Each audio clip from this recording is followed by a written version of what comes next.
두 번째 주제는 이명박 전 대통령 선거 캠프 다스 직원들 조직적 동원 정황입니다. 이 문제 관련해서 두 분 모셨습니다. 김성완 평론가 자리하셨습니다. 네, 안녕하세요. 예. 자, 그리고 조대진 변호사 자리하셨습니다. 안녕하십니까. 예. 오늘 시사인 보도가 나온 건가요? 그렇죠. 오늘 어제 요즘 그 JTBC도 그렇고 시사인도 그렇고 계속 다스 기사를 쏟아내요. 글쎄요, 열심히 잘 파서 그런가? 아니면은 다 누가 내부 제보자예요. 그러게요. 예. 아니 내부 제보자가 아니면은 확인할 수 없는 기사들이고 제가 주진우 기자하고 이제 수시로 통하면서 물어보면 이것도 미리 예고를 한 2주 전쯤에 하더라고요. 그러니까 아마 주진우 기자가 제일 잘 알고 있는 예. 사람일 거고요.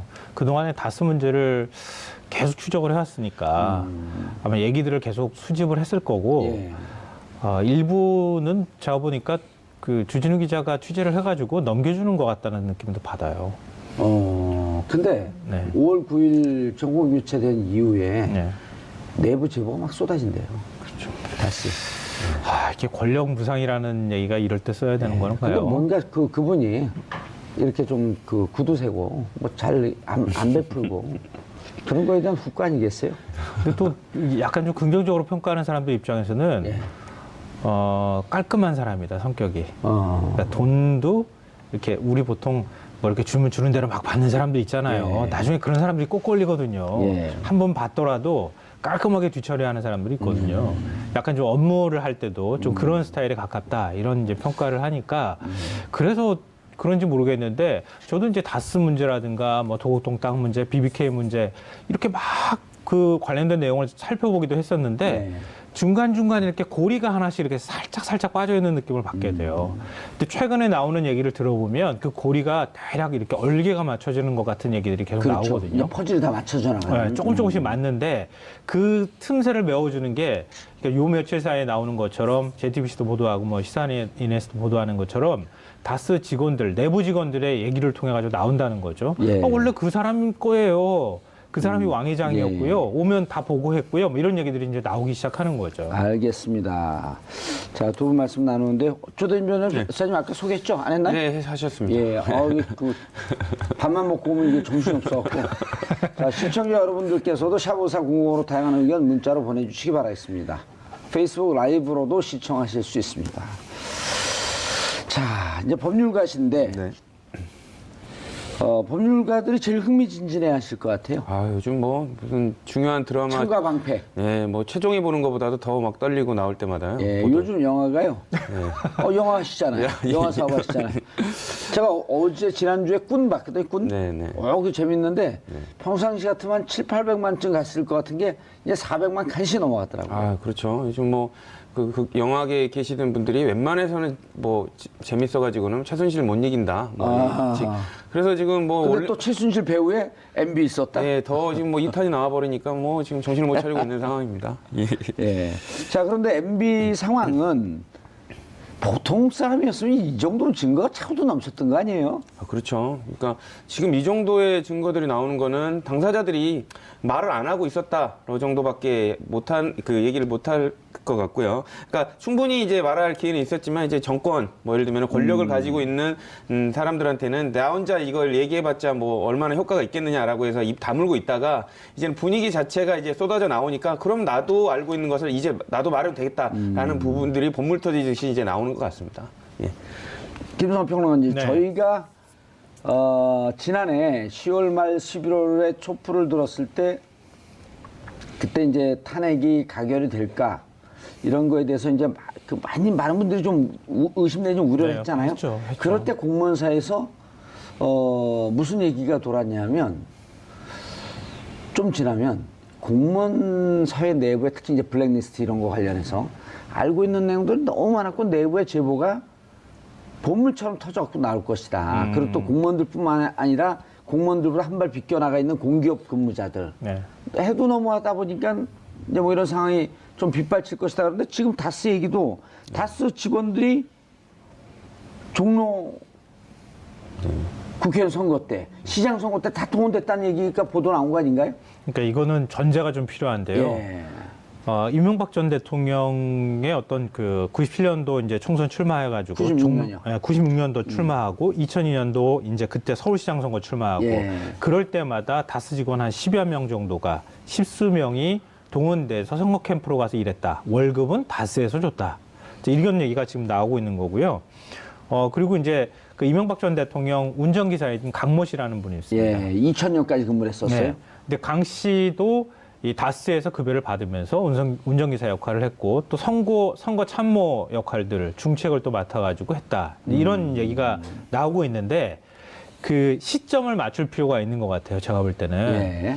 그러니까 지금 우리가 의심하는 도곡동 땅이 1985년도에 사서 10년 만인 1995년도에 그때 돈으로 263억 원을 받고 포스코에 팔았잖아요. 예. 포스코 건설에.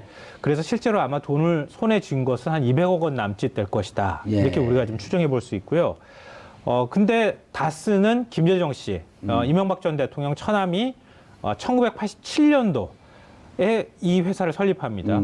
후지 기공인가? 일본에 있는 기업하고 합작법인 형태로 해서 자동차 시트 만드는 회사를 만들어요.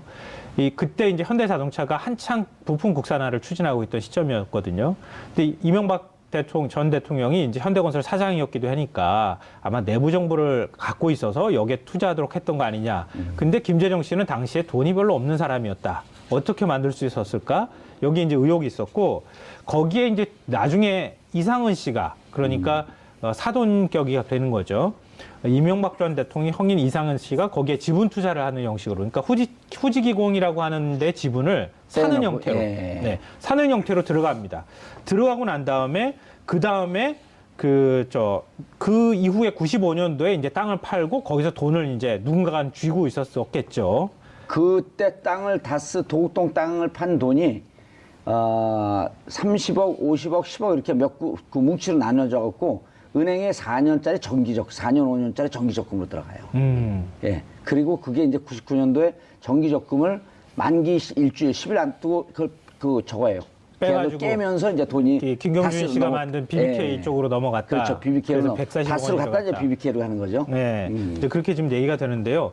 그러니까 96년도 같으면은 이명박 전 대통령이 얘기를 하는 것처럼 뭐 형이 그 회사 사장이니 동생이 국회의원 선거 출마하고 예. 서울시장 선거 출마한다니까 와서 직원들 너네 가서 저기 선거 도와줘라. 그렇게 그럴 수 해가지고 있죠. 예, 그럴 수 거기까지는 가능한 얘기인 것 같아요. 그럴 수 있죠. 그러니까 그렇게 얘기하는데 직원들이 또 추가로 얘기하는 것은 이명박 전 대통령을 왕회장이라 부르고 실질적인 사주처럼 대했다. 요게 이제 고리인 것 같아요. 그리고 와갖고 회사에서 그 대책회의도 하고. 네. 네. 그리고 당시에는 뭐 공짜 선거 지금 선거처럼 그렇게 깨끗한 선거가 아니었기 때문에 그렇죠. 그 깨끗한 선거가 만들어진 게 2004년도 노무현 대통령이 그 선거법을 개정을 하면서 그렇죠. 오세훈 서울시장이 예. 당시 문제 제기하고 그래서 공직선거법이 50배 만들어지죠. 정치자금 받으면 50배 물어줘야 된다. 그러니까 그때는 가서 직원이 도와줘도 사실 우리가 뭐라고 그렇죠. 지금도 뭐 공소시효가 예. 이미 지났겠지만 그렇게 하긴 좀 어려운 상황이었지만 어찌됐든 이명박 전 대통령은 형이 와서 도와주라고 해서 직원들이 와서 도와준 것뿐이다라고 얘기하고 있고 직원들은 아니 원래 다스 만들어질 때부터 그거는 이명박 전 대통령한테 우리 보고도 하고 선거 때 간 것도 실소유주기 때문에 우리가 가서 도와준 거라고 이해했고 그리고 실제로 우리가 사장이나 왕회장이라고 불렀어 라고 지금 직원들이 증언을 하고 있는 상황인 거죠. 자, 저게 만약에 실질적으로 이제 이명박 소유였다라고 하는 것이 드러나도 다스가 지금 뭐 법적으로 어쩔 수 없는 거 아닌가요? 관련된 이제 공소시효를 좀 따져봐야 되는 부분이 있는데요. 일단은 이제 대통령 기간 동안에 이제 이명박 대통령이 이제 대통령 재임 기간이 있지 않습니까? 예. 근데 그 사이에는 이제 공소시효가 중지가 됩니다. 그러니까 그걸 빼고도 남아 있는 그 공소시효가 그 범죄가 있다면 그건 처벌할 수 있을 텐데 아마 대부분 좀 넘어가지 않았을까 싶고요. 공소시효가 다 종료가 됐죠. 예. 그런 부분들이 있고 또 관련해서 또 그런 증거들이 조금 더 보완돼서 또 좀 더 많이 나와야 될 가능성이 있어서 지금 이런 내부자들의 그런 증언, 그러니까 피상적인 증언만 갖고는 좀 모자란 부분들이 좀 있어 보입니다. 예. 그러니까 다스가 2007년도 이제 당시 이제 문재인 비서실장께서 그런 얘기를 했어요. 만약에 다스나 도곡동 땅이나 다스, BBK가 이명박 대통령이 실소유자라고 한다면 공직자윤리법 위반이다 이거는. 그렇죠. 당선 무효형에 해당한다. 그렇죠. 일단 명백하게 본인이 개입을 해서 관련된 부분을 뭐 어떻게 보면 이제 속인 거 아닙니까? 예. 속였다는 그 사실도 있고 운영하는 과정에서 개입을 했는데 또 그 뭐 금전이라든지 분명히 또 득은 본 부분이 있을 거거든요. 이제 이런 부분들도 같이 감췄을 가능성이 있고 예. 뭐 회사에 관련돼서 뭐 회사 자체에서도 뭐 이명박 대통령이 실질적으로 뭐 관련이 없음에도 불구하고 도와줬다면 뭐 횡령 배임 문제 이런 부분들도 세세적으로 다 뭐 적용될 수 있는 부분이라고 생각합니다. 그렇죠. 그리고 자 이렇게 선거운동만 도와줬다라고 하는 것으로 그치면 괜찮은데 선거운동으로 나간 사람들이 직원 그 급여는 다스에서 받고.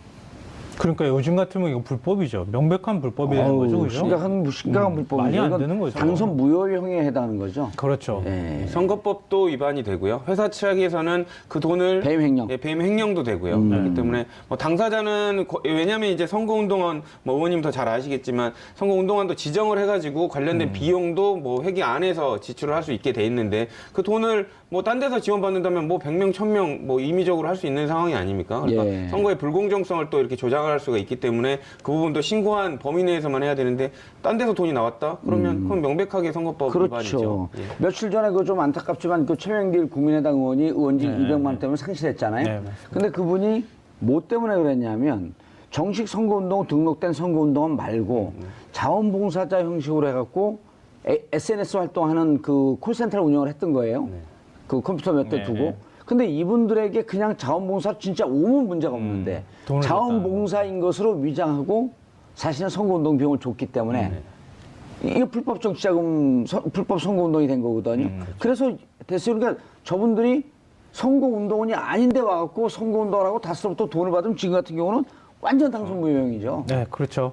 그러니까 지금의 시각으로 보면, 예. 오늘날 시각으로 보면 이명박 전 대통령은 불법 행위를 저지른 것이고 정치인으로서 깨끗하지 못한 정치인이라고 우리가 얼마든지 비판할 수 있는 상황이 된 거죠. 그렇죠. 직원들이 예. 지금 이런 내부 증언들을 하고 있으니까.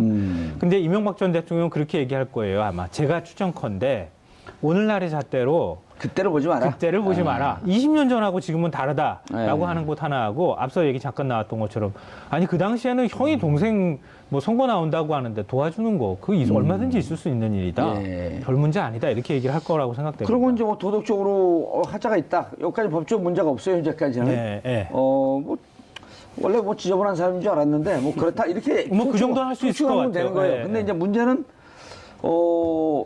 지금 이제 다스의 실소유자가 누구냐라고 하는 걸 계속 그렇죠. 추적하고 있는 건데 결정적 순간에 다스 문제를 해결하는데 최고 경영자처럼 행동을 했다. 세관공업 세관공업이라고 예. 하는 회사인데요. 그 이명박 전 대통령 매제 예. 어떻게 다 친척이 이렇게 얽혀 있는지 모르겠어요. 처남, 뭐 사돈, 뭐 매제, 뭐 이렇게 되는데, 그 김진 씨라고 하는 그 매제가 대표이사로 있었던 회사예요. 예. 이 회사가 자동차 시트 레일을 만들어서 납품하는 곳이에요. 다스에다가. 근데 여기에 임원회 그 세관공업을 폐쇄를 하는 상황이 왔다고 합니다. 이 시점도 굉장히 애매한데 2000년이에요. 왜 하필이면은 그 BBK 문제 걸렸었던 요 시점에 딱 그랬을까? 이것도 좀 전 약간 요 의문이고요. 그때 뭐 노조를 만들어 그쪽을 폐쇄했다 이렇게 얘기하고 있거든요. 그게 참 대단하죠. 노조 만들었다고 회사 확 문 닫아버리는 거 참 물론 있는지는 모르겠지만. 근데 하여튼. 이명박 전 대통령과 다스 이상 회장의 3층 집무실에서 임원회를 주재했어요. 다스를 그러니까 세관공업을 폐쇄할 건지 말 예. 건지. 그때 직원들이 왕 회장 온다. 그래서 이른바 우리 군대 가면 그런 거 있잖아요. 장군 오시면은 우리 이제 대기업들도 비슷해요. 예. 총수 오신다 그러면은 계열사의 총수가 방문하는 경우는 규모가 크지 않은 계열사는 진짜 회사 창립일에 한 번 올까 두 번 올까밖에 안 되거든요. 그러면은 회사 기숙사부터 시작해서 제가 아는 사례도 있지만 전부 페인트 싹 다시 칠하고 시설 개선도 싹 합니다. 그거랑 비슷했다는 거예요. 그러니까 이명박 전 대통령이 오는 게 뭐 그렇게 대단하다고 형에서 오는 거거나 아니면 매저에서 오는데 그냥 놀러 올 수도 있는 것 수준인데 그게 아니라 회사 청소 싹 하고 마치 그분이 오시는 것처럼 행동했고 왕 회장님이 오신다고 말했다. 이렇게 얘기를 했다는 거죠. 왜 그랬을까? 일단 아마 국회의원에서 그랬나? 예. 일단 수사기관이 이제 어떤 해명을 이제 수사기관에서 이제 MB께서 이명박 대통령이 할지 모르겠지만 사실상 지금 나온 정황으로서는 뭐 법조인의 입장에서 봤을 때는 이명박 대통령이 실질적 소유주인 것 같습니다. 왜냐하면 그 부분을 판단하는 데는 두 가지를 보는데요. 일반적으로 그걸로 인한 이득을 받느냐 그리고 이거에 관련된 권리 행사를 했느냐 이 두 가지를 보는데 이 두 가지 요건에 다 해당되거든요. 이득도 이명박 대통령이 다수로부터 받았고요. 그리고 어떤 점에서요? 그러니까 예를 들면 그 간접적 영향이라고 하더라도 관련돼서 예를 들면 뭐 성공동에 도움 받은 것도 뭐 간접적인 도움이긴 하지만 뭐 그 부분은 이제 계좌에 관련된 뭐 비자금 수사하고도 연결돼 있을 것 같습니다. 예. 그리고 관련된 방금 말씀 주신 대로 지시하는 부분, 그러니까 권리자로서 내가 권한을 갖고 있기 때문에 이득도 받지만 권리도 행사할 수 있었다는 위치에 관련된 부분이 지금 나오고 있기 때문에 예. 그런 부분들을 보면 수사기관이 충분히 캐물을 수 있는 그런 가능성이 있다고 봅니다. 실소유자가 이명박을 볼 수 있다. 우리가 세월호 참사 때요. 나중에 배에서 그 노트북이 나오지 않았습니까? 그 노트북을 복원을 시켰더니 세월호 직원들, 청소 도구들 이런 것을 다 점검 지시하는데 누가 지시했냐면 국정원에서 지시하니까 그렇죠. 대법원 판례에서 이렇게 노동자들을 파견하거나 외부에서 이렇게 지시하고 할 정도면 실소유주가 국정원을 볼 수 있다라고 하는 판례가 있었다는 거 아닙니까? 그렇죠. 그럼 여기 다스에다 대입을 시켜보면 구체적으로 업무 지시를 하고 그렇죠. 그거는 아주 기본이 되는 겁니다. 왜냐하면 무슨 물건이 있고, 예를 들면 장부라고 치면 장부에 많은 내용이 기록되어 있습니다. 근데 예. 그 장부에 관련돼서 그 장부의 소유주인 사람은 그 장부하고 내용상 많이 겹치는 사람이 그 장부의 주인일 수밖에 없거든요. 예. 근데 지금 뭐 다스에 관련된 모든 일들이 다 교점이 이명박 대통령 아닙니까? 그러니까 당연히 이명박 대통령을 가리키고 있는 것이고요. 본인은 뭐 상관없다고 얘기를 하겠지만 그거는 뭐 마음속으로만 해야 될 얘기로 보입니다. 제가 보기에는요. 법조인으로 봤을 때는. 아마 대부분의 법조인이 다 비슷한 생각을 하고 있지 않을까 생각이 됩니다. 더 중요한 거는요. 나중에 이제 JTBC가 요즘 뭐 보도한 것 중에 하나가 세관공업 간부가 예. 비자금 120억 원을 관리를 했다. 이런 보도가 지금 나왔잖아요. 그렇죠. 그 120억 원이 도대체 어디서 나온 거냐. 지금 아직까지 못 밝혀내고 있는 거거든요. 예, 해외에 있는 유령 그 페이퍼 컴퍼니를 통해 돈이 흘러 들어왔고 예. 또 그 증거는 정호영 특검이 그 다스에 갖다 주면서 이런 거 보면은 비자금 조성한 거 다 아니까 빨리 폐기시키십시오. 그러니까 사명으로 해서 관리됐던 건데 이 정호영 특검이 그렇게 얘기가 나왔던 거고 우리 이제 도곡동 특검이라고 흔히들 부르는 것처럼 예. 거기에서는 다스에 지분이 들어갔던 이상은 씨 지분이 제3자의 것일 가능성이 있다. 이렇게 특검이 직접 밝혔어요. 다스 지분이 이상은 씨가 나중에 투자해서 그렇죠, 들어간 그렇죠. 지분이 예. 그러면은 다스의 이상은 씨가 김재정 씨는 뭐 그렇다 치더라도 이상은 씨 지분이 들어가는데 이상은 씨 지분이 제3자일 것일 가능성이 있다. 이렇게 특검이 얘기를 했단 말이에요. 거의 제3자의 것이라는 식으로 얘기를 했다고요. 예. 그 당시에 특검이. 그러면은 이상원 씨 지분은 그러면 누가 그러면 제3자로 들어간 거냐. 이게 하나가 있고 또 매제가 운영하는 세관공업이라는데 비자금이 120억이 들어가 있어요. 근데 그 회사에 왕 회장님 온다고 해서 직원들이 청소도 하고 이러고 있다는 거예요. 그러니까 이런 게 이제 고리가 이렇게 맞춰지는 거예요, 대충. 예. 근데 문제는 뭐냐면은 이명박이라는 이름을 여기다 넣기가 굉장히 어렵다는 거예요. 지금 문제는. 우리 계속 추정을 하고 계속 그 흔적들이 드러나고 있는데 똑 떨어지질 않는다는 거예요. 제가 갖는 생각은. 내부자들 증인은 있지만 증거가 없다. 근데 제가 보기에는요. 예. 제가 보기에는 이 정도면 거의 딱 떨어진다고 봐도 될 것 같습니다. 예. 왜냐하면 뭐 이게 반박하는 의견을 MB가 내놓기가 참 쉽지 않은 상황이고요. 오히려 그 수사하는 기관에서 오히려 추궁을 하면 그 추궁하는 논리가 더 맞을 것 같은 상황들이 지금 증거들이 나오고 있기 때문에 모르겠습니다. 제가 보기에는 충분히 똑 떨어지는 증거라고 좀 보여지는 면이 있는 것 같습니다. 예.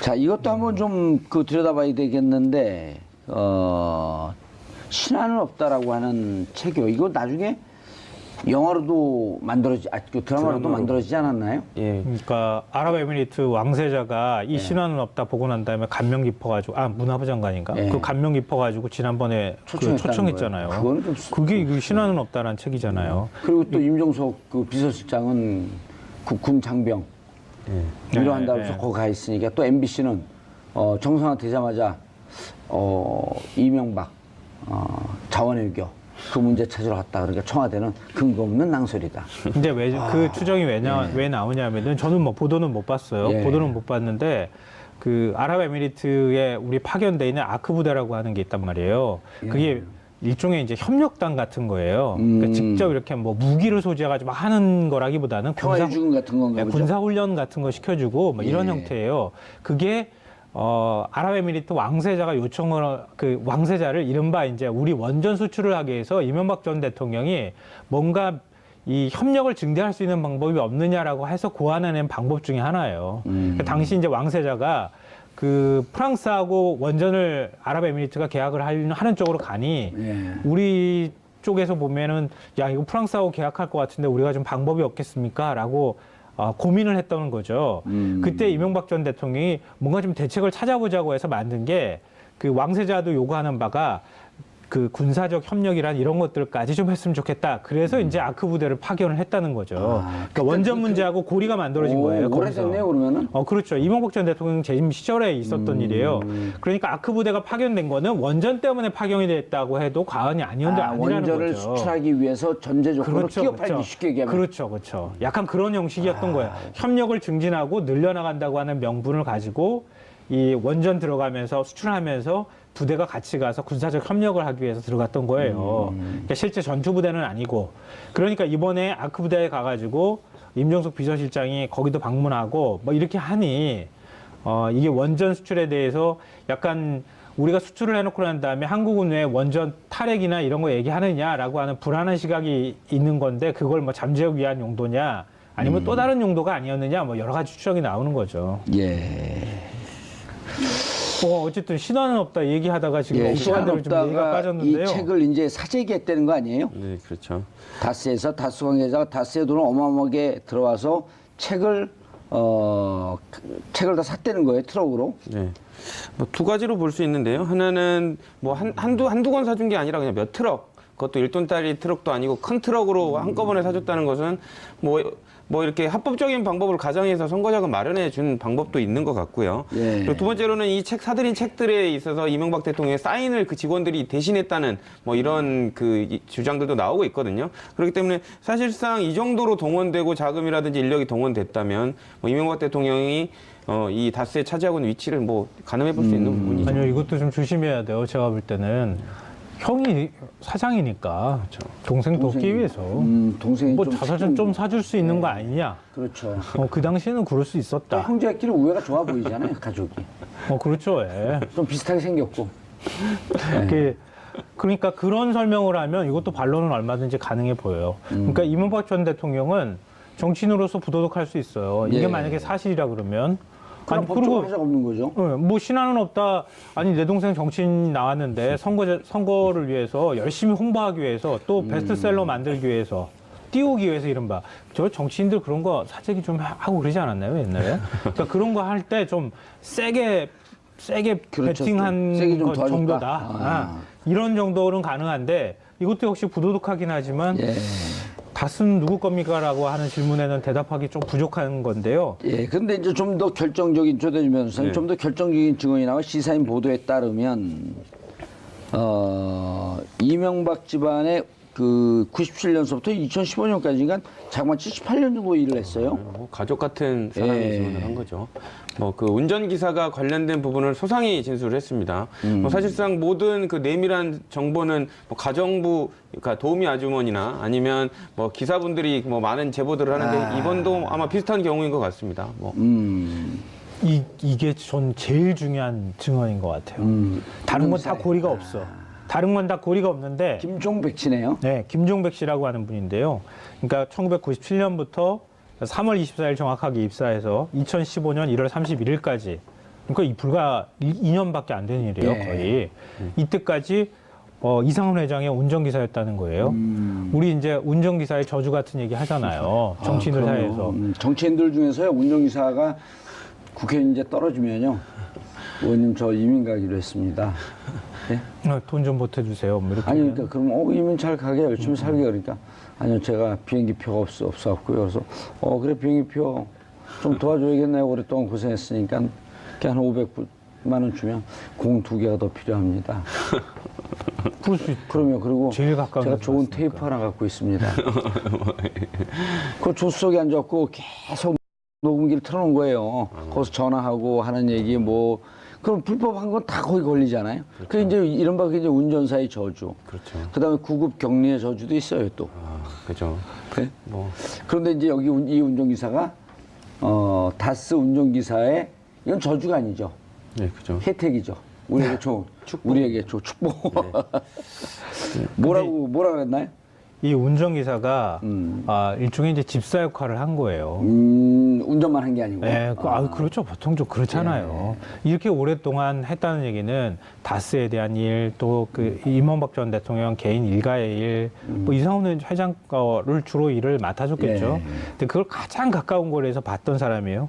근데 뭐 여기 내용들을 인터뷰한 걸 쭉 보면 뭐 국회의원 선거 나갈 때도 여기 다스에 왔다, 경주에 왔다 갔다, 뭐 어디 자주 들렸다 이런 건 제가 볼 때는 뭐 큰 의미가 없을 것 같고요. 이명박 전 대통령이 반박하면은 금방 이렇게 논리가 무너질 것 같은데 여기 보면은 대통령이 되고 나서도 다스에 관한 보고를 받았다. 이명박 전 대통령이 이런 게 나와요. 예. 그러니까 감사 비서실 팀이 청와대에 BBK 관련 보고 하는 것을 목격했다.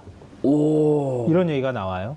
왜 청와대에 그걸 얘기해요? 이명박 전 대통령하고 아무 관계가 없는데 BBK는? 자기가 BBK와 관련돼 있으면 대통령이 돼서도 조사를 받고 문제가 있다고 하게 되면 대통령실을 물러나겠다 이렇게 공약을 했었잖아요. 그러니까 BBK는 자기는 김경준한테 사기를 당해가지고 손 털고 나왔고 예. 그래서 LK 뱅크하고 이뱅크 두 개를 만들고 결국은 거기에다 140억이 들어가긴 했지만 예. 그 과정에는 본인은 개입하지 않았다. 이렇게 예. 얘기했잖아요. 예. 손 털고 아무 문제 없는 BBK 보고를 왜 청와대한테 보고를 해요? 예. 이게 말이 안 되잖아요. 그러니까 이것도 말이 안 되고 서울시장 시절에 현대차 본사 사업 증축 허가를 그 이명박 전 대통령이 내줬단 말이에요. 예. 근데 다스 2공장, 3공장 부지 이런 거 할 때 특혜라든가 허가가 안 나는 땅인데 대통령 되고 난 다음에 허가 그냥 막 뚝뚝 떨어지기 시작했다는 거예요. 야. 이것도 형 때문인가? 하여튼 그 BBK 얘기가 제가 볼 때는 제일 중요한 증언이 아닐까 싶어요. 예. 그래서 이 집사가 이 표현이 굉장히 흥미로운데 나는 다스가 이명박 전 대통령 거라고 본다. 100% 확신한다. 아니 10,000% 확신한다 이렇게 얘기했어요. 예. 협력 직원들도 다 그렇게 생각한다고. 예. 2008년까지 다스는 100% 수기장부를 썼다 그래요? 왜 그랬을까요? 뭐 일단은 뭐 그 운전기사분이 증언한 부분은 이제 돈을 좀 쉽게 가져가기 위해서 이제 그 수기로 사이즈 조작도 쉽지 않습니까? 뭐 흔적도 안 남고 그렇기 때문에 이런 부분들까지 구체적으로 진술을 했고요. 또 뭐 사실상 그 뒷받침하는 보완 진술로서 또 이제 그 이상훈 회장이 이명박 대통령이 돈을 가지고 가고 있는 거를 또 그 당시 사장한테도 이게 아직도 가지고 가고 있느냐 뭐 이런 부분들까지 체크를 했다고 합니다. 그러니까 이런 부분 정도까지 소상이 알고 있을 정도면 너무 구체적인 진술이거든요. 그렇기 때문에 뭐 가공했다거나 뭐 들은 전문을 전달했다고 보기에는 너무 구체적이고 정확한 이렇게 사실로 봐야 되지 않을까라고 싶습니다. 항상 현금을 가져왔다. 그리고 이제 왕 회장이라고 불렀다라고 하는 증언도 나오고요. 근데 그렇게 되면 조 변호사님, 네. 이제 이쯤 되면 이거 확실히 다스는 당신 것이다. 네, 그렇죠. 그러니까 지금은 아까도 말씀 주셨지만 뭐 이명박 대통령이 핑계를 댈 수는 있습니다. 뭐 형이 도와줬을 수도 있고 형 동생 지간에 뭐 다스에서 뭐 이렇게 지원을 받았을 수도 있고 뭐 그건 이런 핑계로 다 빠져나갈 변명을 할 수 있겠지만 사실상 수사기관이 볼 때는 그러니까 그거 교점을 찾아보니까 이게 당신 거니까 그런 거 아니요라고 질문을 할 수밖에 없는 상황으로 지금 가고 있습니다. 아니 이게 과거 90년대면 몰라도 이제 2000년대 들어오고 어떻게 되나요? 그러면 2007년도 서울시장 선거 때도 이렇게 되면 이제 이게 불법 정치자금 받은 거거든요. 형이지만. 예, 그렇죠. 그러니까 그런 부분도 있고 아까 그 뭐 인허가 관련된 부분도 얘기를 하시지 않았습니까? 현대 사업. 예. 근데 그 당시에 뭐 현대에 관련돼서 현대가 조금 어려웠던 부분들이 뭐 일사천리로 뭐 이렇게 됐다는 루머들이 좀 있었거든요. 그 뒤로도 상당히 맞아요. 있었고. 양재동에 있는 현대 그렇죠. 사업 얘기하는 거죠. 이게 안 되던 게 그 서울시에서 뭐 적극적으로 밀어주다시피 이렇게 해서 됐다라는 얘기가 있었는데 그런 증언들이 지금 비스무리하게 지금 맞는 그 정황들이 나오고 있거든요. 그렇죠. 근데 양재동 현대 사업,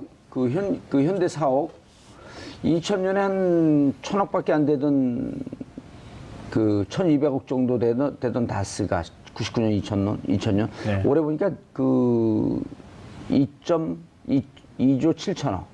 어마어마하게 27배가 뛴 거거든요. 그러니까 이게 현대차 협력업체니까 현대차 매출액이 늘어나면서 같이 따라 늘어난 예. 것이다 이렇게 설명할 수는 있겠지만 다스 성장세는 대단한 거죠. 그렇죠. 근데 여기서 우리가 주목할 부분이 하나가 있는데요. 이게 뭐냐면 2조 원이 넘는 매출을 가진 회사예요. 우리나라 모든 중소기업의 꿈은 처음에는 1,000억 원이고요. 나중에는 1조 돌파하는 거예요. 그래서 우리 보통 경제에서 1조 클럽이라는 표현을 사용하잖아요. 예. 2조 7천억까지 만약에 매출이 올랐다 그러면요. 또 다른 우리나라 기업들이 제일 하고 싶어 하는 게 뭐죠? 기업 공개하고 싶어 하는 거예요. 그렇죠. 이 정도 사이즈면 그리고 이게 그 순이익이 3%만 된다고 뭐 경제 전문가시니까 일단 매출액 M&A 할 때 계산할 때 보니까 예를 들어 3조라고 하면 3조인데 단기 순이익이 2%에서 3%쯤 되면은 기업 공개할 때 그걸 한 40배쯤 곱해주더라고요. 네. 보통 기업들이 제조업 같은 경우에 한 3% 정도 우리 이제 순이익 난다고 예. 하잖아요. 근데 그 정도를 가정한다 하더라도 예. 다스라는 회사를 왜 기업 공개를 안 할까? 다스 협력업체도 하나도 안 하고 하면은 있잖아요. 한 3, 40배로 엄청 엄청나게 기업 가치가 올라가는 거예요. 그리고 더 흥미로운 부분이 그래서 제가 말씀드린 게 이건데 김재정 씨가 사망했잖아요. 사망하고 난 다음에 부인 권 씨요. 권영미 씨 예. 사망하고 난 다음에 그 어마어마한 나중에 기업 공개되면은 그 엄청난 지분이 될 걸 청계재단에 일부 갖다가 그냥 기부를 했죠. 예. 5%는 총계재단에 했고 나머지 19%인가 그거는 이제 세금 못 내갖고 저 기적으로 넘어갔고. 캔코 쪽으로 갔죠. 예. 그러니까 이렇게 알토란 같은 지분을 왜 캔코에다 갖다 놓은 거예요. 근데 캔코에 있는 지분도 사실은 지금 계속 그 공매 절차를 밟고 있잖아요. 근데 아무도 안 사. 왜? 사면 언젠가 대박 날 수 있어요. 근데 기업 공개할 것 같지가 않은 거예요. 기업 공개만 하면은 제가 볼 때는 이 주식 정말 헐값으로 지금 나와 있거든요. 대박 날 수도 있어요. 우리가 사고 그 기업 제가 돈만 많으면 제가 사고 싶은데 계속 지금 경매가 나가는데 캠코에다가는 네, 이제 계속 그 유찰되고 세금을 있어요. 증여세나 이런 건 그 상속세죠. 예, 그 대신 납부한 거죠. 아. 그리고 아니 상식적으로 이해가 안 되잖아요. 왜 기업 공개를 이 정도 사이즈가 된 기업이 왜 기업 공개를 안 하느냐? 기업하는 좋은 사람들이 거를. 기업 공개하는 게 꿈이잖아요. 그리고 꿈이죠. 그걸 안 하는 게 지금 이제 수기 얘기 때문에 제가 한 거지만 회계 처리라든가 이런 것들 때문에 예. 이른바 가족기업 형태로 다스하고 다스 계열사들 계속 두고 싶어 했기 때문에 그랬던 거 아니냐. 예, 볼수 있다는 거예요. 그런데 이미 청와대 그 2011년 2월에 청와대 직원이 동원돼서 김재수 LA 총영사, 다스 직원 이 사람들이 모여서 여러 차례 김경준 스위스 계좌에 있는 돈 140억 원을 가져오려고 대책 회의를 했고 한 2년 동안 그리고 결국 그 돈을 가져오는데 그때 당시에 일이 진척되지 않으면 내부 직원자들이 MB가 노발대발했다. 네. 라는 얘기가 나왔는데 이미 그게 두세 달이 넘었어요. 그렇죠. 왜 검찰은 이거 수사를 안 하는 겁니까? 그거는 뭐 검찰만이 알고 검찰 있을 내부에 것 같아요. 검찰만이 알고 있으면 오늘 왜 나오셨어요? 그거 취재하고 일단은 나오셔야지. 저도 이제 들은 거는 있지만 예. 또 아는 거를 또 다 말할 수는 없는 상황이기 때문에 이제 조금 확실해지면 이제 조금 풀어놓도록 하겠습니다. 근데 이제 제 생각으로는 관련돼서 뭐 검찰도 어느 정도는 알고 있었지 않았나 싶습니다. 이제 다만 그런 부분들이 뭐 정권 교체라든지 이런 시기상으로 할 수 없었던 상황이어서 조금 묶어두는 거 아니었나라는 생각도 들고요. 예. 당시 뭐 정호영 특검 같은 경우에도 지금 정호영 특검이 지금 발표된 것보다 상당히 많은 걸 알고 있었을 것이라는 지금 가능성이 지금 제기되고 있지 않습니까? 특검이 그 정도였는데 일반 검찰이 어떻게 손을 댈 수 있었을까? 이런 부분을 쉽게 뭐 추단할 수 있을 것 같은데. 아니 김성환 평론가님 지금 요즘 기자들 취재하는 거 보면요 날라다녀요 다스에 대해서는 어떻게 이렇게 많은 취재 내용이 나올 수 있을까 싶은데 검찰은 달팽이 걸음을 하고 있거든요. 참 이게 그 검찰 입장에서 이제 뭐 특검으로 가니 아니면 지금 검찰이 본격적으로 이제 수사에 들어간다 이런 얘기가 이제 오늘 보도 나오기 시작하는 것 같은데요. 일단 본인들이 지은 뭔가 죄가가 있는 거 아닌가 하는 생각이 한편으로 들고요. 당시에 BBK 수사했던 특수팀들, 예. 특수팀들이 지금 검찰에 여러 차례 방송에서도 얘기하는데 지금 검찰에 주요 요직이 다 있어요. 네. 지금 윤석열 중앙지검장도 BBK 했었다 그러잖아요. 그때 BBK 파견 수사. 나갔어. 그때 이제 특수팀에 있지는 않았었고, 네. 다만 이제 그때 특수팀 중수부장이었었죠. 최재경 중수부장. 네. 그다음 그 밑에 이제 김기동, 최재경 그분은 이제 옷을 벗었고 인천지청장 있다가 네. 그리고 그 밑에 있던 김기동 이분은 연수원 부원장으로 가 있고요. 물 먹고. 그 나머지 그 밑에 13명인데 이분들 다 검찰 요직이에요. 네. 그러니까 이게 지금 상황이 그런 것 같아요. 그동안에 검찰 수사는 국정원이라든가 뭐 군사이버사령부나 뭐 이런 것처럼 밑에 있는 부하 직원들을 막 이렇게 치면서 올라간 거예요. 막 이겨가면서 올라가서 마지막 장수라고 저 장막 뒤에 있는 사람한테 이제 막 달려가려고 지금 하고 있는 시점이잖아요. MB. 예. 예. 그래서 막 그 장막 뒤에 있는 사람한테 막 달려가다가 지난번에 김관진 전 장관 구속적 보시면서 풀려나는 바람에 지금 확 하고 멈춰버렸어요. 오늘 청구했네, 김태우? 네, 김태효. 예, 네, 예. 대전역 전력. 비서관. 예. 네. 그래 이렇게 가도 지금 딱 멈춰 있는 상황인데 만약에 다스문 직원들이잖아요. 그럼 가가지고 냈다 그냥 칼 들고 확 덤비는 거랑 마찬가지예요. 그러면 굉장히 이건 부담스러운 문제인 거예요. 그러니까 간단치가 않아요. 그러니까 그러지 않아도 뭐 정치 보복이다 뭐다 이런 논란이 굉장히 많고 뭐 문밀 검찰총장이 연내 수사야 마무리하겠다. 사실 저는 뭐 이해할 수 없는 말이지만 그런 얘기가 나왔다는 얘기는 검찰 외부에서도 그렇지만 검찰 내부에서도 사실 그런 뭔가 힘들이 작용하고 있다는 얘기거든요. 그러니까 검찰 안에서 특히 윤석열 지검장이 이런 문제까지 처리하기가 굉장히 아마 부담스러웠을 것이다. 신중했을 것이라고 그래서 보여요. 국민법감정은 이미 넘었었잖아요. 그렇죠. 그렇죠. MB 끝까지 수사해야 된다라고 하는 게 60% 가까이 되고 있는데. 아니, 그 MB에 대해서는 80%가 넘어요.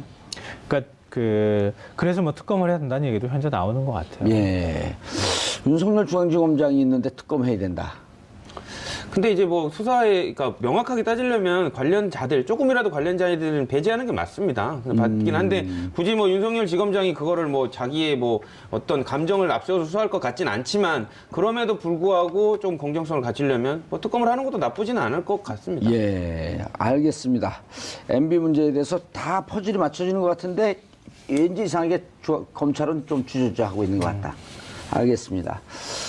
중앙지검에서 제대로 수사해 주길 바라면서 그리고 설날은 우리끼리 좀 따뜻하게 지내야 될 필요가 있겠죠. 크리스마스까지였었는데 더 넘어갔어요.